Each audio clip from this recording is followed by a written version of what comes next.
Tori Trades just finished a 3-day challenge that potentially did millions of dollars in sales.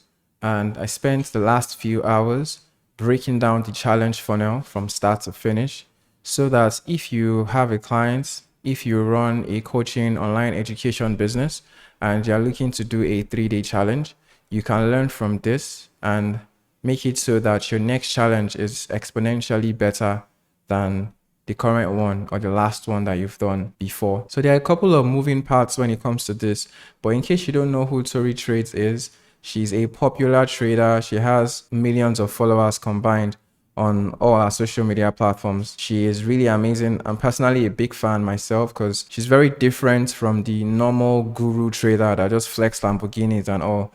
So she provides a lot of value. She has an amazing story. And if you don't know who she is, you should probably check her out. I went through our entire funnel and I will just break everything down for you in this video, plus the lessons that I learned and so on and so forth. So the funnel starts with our challenge opt-in page. So that challenge opt-in page is no longer available right now, but she's driving traffic from YouTube, or she drove traffic from our YouTube. She did some retargeting ads. Those ads, you won't find those ads anymore because the campaign has ended. But if you check the Facebook ads library, you see she's still running retargeting ads right now. But this time around, she's running them to our actual program, the 3-week program that she sold on the back end of that challenge. Ads similar to this is what was here before, where she was running ads to people to register for the actual challenge. And then she did some stuff on her IG stories and IG bio, Facebook, TikTok, and Twitter, but I'm not really paying attention to that. So I just focused on her IG bio. She did some stuff in her stories and she was driving traffic to the challenge opt-in page throughout the entire process of the 3-day challenge. So a couple of things to note about our videos and our YouTube was she had the links in her bio, our YouTube bio, right? She had the links in pretty much majority of our videos, the link to send them to the 3-day challenge. And then that was mostly the only link that you will find in her bio, except for 1 or 2 other links. And then she also posted certain videos that achieved certain goals in order to promote the 3-day challenge. So the first video she did was this video here, this 35 minutes video here. I'm not sure if it's this one, but it was a video she did where she actually told a story. It was this one. So this video was basically a hero's journey story where she talked about a backstory, why she got into trading, the struggles she went through, how she found the solution that she found. Then at the end, she sold them on joining the free challenge. And she did one where it was top 5 mistakes type of thing, where she goes over like the top 5 biggest mistakes / traps that most traders fall into. And this allowed her to just reframe the content as how-to content. And then she drove traffic to the challenge sales page based on this. Then she also did a big discovery video too as well. So big discovery just basically mean concepts that are not new to your market, but your unique way of solving the problems that your market is facing. So if your market is facing XYZ problem and you have a unique approach to solve that problem, then a big discovery is an example of that. So one of our clients helps people, nurses, start life insurance businesses. She helps them become life insurance agents. So one big problem with people who are trying to get into the life insurance industry is the fact that they don't want to sell to their friends and family, and they don't want to make it a network marketing type of thing where they have to add to people. So one mechanism that the client has to solve that problem is using or calling leads. So that can be a big discovery. So your unique way of solving the problem the market is facing is a big discovery. So she had 1 or 2 videos that were just basically big discovery videos, and then she did a trailer video. So a trailer video is about a 3 minutes video where you promote the challenge as well, and that video just had why, so who she is, and she told that in form of a story, which is something new that I learned from breaking down her funnel. So who she is, what she's about to do, why you should join. There overcame a few objections, and then that was pretty much it. So all of these, the YouTube, retargeting ads, IG bio and stories, pretty much drove traffic to our challenge opt-in page. So that challenge opt-in page is no longer available, but we have an example from a client that like models this exact same structure that she used. So it's basically, there was an hero image here. She had the headline, call to action button, what they get in the challenge, right? The details, the where, when, and what, the cost of doing this versus cost of doing nothing versus joining the challenge, and then why you should join the challenge, what you would get with the challenge, what you get without the challenge.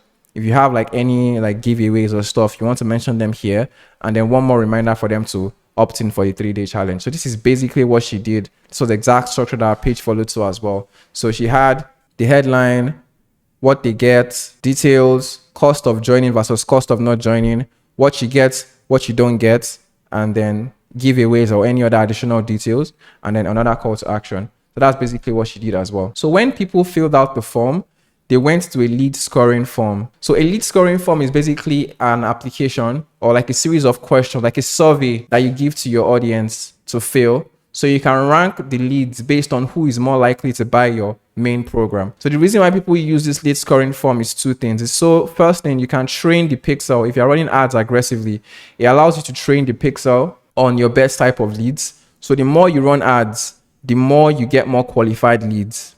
And then it allows you to prioritize the leads that are more likely to buy in your follow-ups as well. So in our case, she had setters message people who were lead A people. And when I say lead here, I mean the leads that were most likely to purchase. So she had setters message these people. And that was basically why she used this form. The form will allow you to determine who is more likely to purchase. And then you can use that to train the pixel to get more qualified leads into your pipeline. Or you can reach out to them in order for you to increase the likelihood that those people who are most likely to buy would actually purchase. One thing she didn't have was a VIP upgrade. So if I was the one doing this funnel, I would add a VIP upgrade.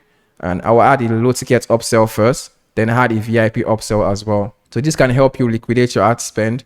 And if she's really, really going aggressive on ads, which I don't think she did during this challenge, then this will have been very, very good to help her liquidate some of her ad spend. But she just did a few retargeting ads. So I don't think she had a big ad budget for this campaign.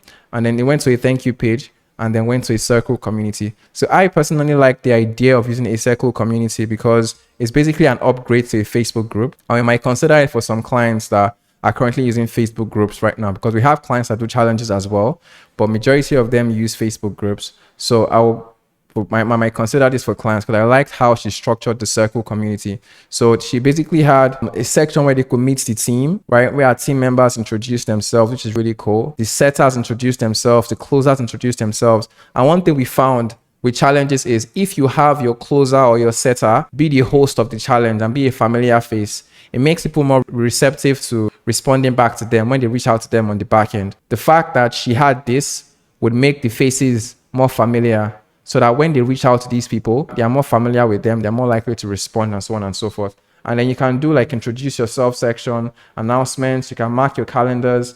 There are so many benefits to using Circle. Like I said, we might consider using this for clients as well because it's just more beneficial and it has more features. People can find the recordings and so on and so forth. So this is really good. Next up here is our email follow-up. So one thing with free challenges is the show-up rates tend to suck. If you get a 10%, 15% show-up rate, you're in luck, basically.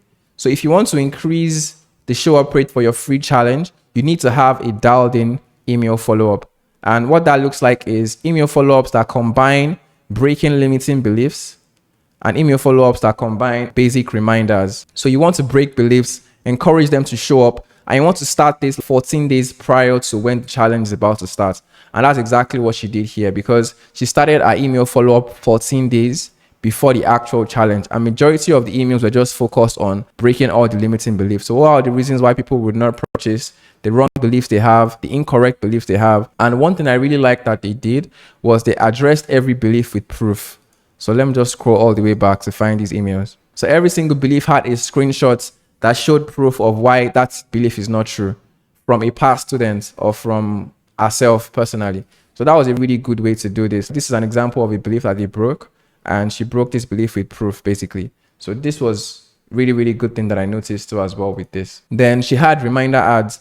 So I already showed you an example of the reminder ads. When she was still promoting the challenge, they were basically just ads to people to sign up for the challenge. And I'm sure she was running these ads to people who have landed on the page, like our opt-in page, and she was just retargeting them to sign up for the challenge. So if you have the strong organic and you don't want to go heavy on ads, doing the retargeting ads thing can be very useful for you to get more people to join and opt in and just maximize the efficiency of your organic. Then we had the 3-day challenge. Was a basic 3-day challenge structure. The day 1 was what and why. Day 2, she went heavy on teaching. Day 3, she pitched. She had a day 4 with our mentor. And then she did like a Q&A. She called it a fireside chat, but it's basically a Q&A to try and repeat people to purchase the offer. And then she had a 997 offer. So one thing I've noticed with offers that are launched through challenges like this and offers that are like 997, 1497 that I've seen recently is they always try to add a life element to the offer so that the urgency and scarcity actually feels real when you tell them the program starts on X date. So if you can have an external effect that is out of your control be the reason for your deadline, it tends to work a lot better than just making up some random excuse for why your deadline is going to expire. So this is literally the best type of scarcity or urgency that you can use. And that was exactly what they did. So if you look at the main offer, they had a 21-day accelerator and they pretty much kept on pushing the offer until the accelerator kicked off, which is supposed to be on Monday today, right? And this worked really well because when you can have your deadline be something out of your control, then it tends to work a lot better. So I've seen like 2 offers like this, similar to this, where they have the normal course and the community and all the things people would get in normal offers, but they also included this live version of the program that starts on X date and ends on X date. So this was a very good element to add to the offer, and this will have pushed a lot of people over the edge. So they made it like a bonus that only people who purchase during this challenge would get. And if you're purchasing outside the challenge, you would just get the normal course, community and stuff that she has, but you won't get the 21-day accelerator. So that was a really, really good thing that I noticed when it comes to that. And then obviously there was push challenge follow-up. I'm sure they did a vast circle. I'm sure they DM'd those leads that are more likely to purchase. They followed up on via email as well. I can show you some of those emails. So the emails were basically just reminders, encouraging them to check out the offer, sharing some proof, reminding them of what they're going to miss out on if they don't join early, if they don't join now. And then they really hammered them towards the deadline. They had multiple emails going out to them towards the deadline to try and get people to join. So I'm sure they did like a shit ton of sales from the post-challenge follow-up because we tend to see is a 50-50 split. So if you get 50% of sales purchase live, about an additional 50% will purchase after. And I think that's pretty much it, if I'm being honest. So 2 things that I noticed that are more high level is the challenge had a clear big idea. There was one clear big idea that the challenge had, and it was that anyone can trade using my trading system. That was basically the big idea behind the whole challenge, and everything stayed consistent to that. So your challenges need to have a big idea that they stand behind. For one of our clients, she has a private practice and she teaches other people how to start a private practice. And the challenge that we have basically is themed around getting your life ready for private practice. And we just theme everything around that concept. The challenge is around that concept, the emails are around that concept, the ads are around that concept. So it makes it work really, really well. And then there was also focus depending on the stage that they were at during the campaign. She was still pushing people to opt in for the challenge. Basically, even her YouTube thumbnails, our YouTube banner, everything was focused on getting them to register for the challenge. When it was time to pitch the offer, they changed everything. The links were just one link every single place. If you open our videos, for example, you only find one link in the description. So most people tend to have a bunch of links and they are not focused when it comes to launches and stuff like this.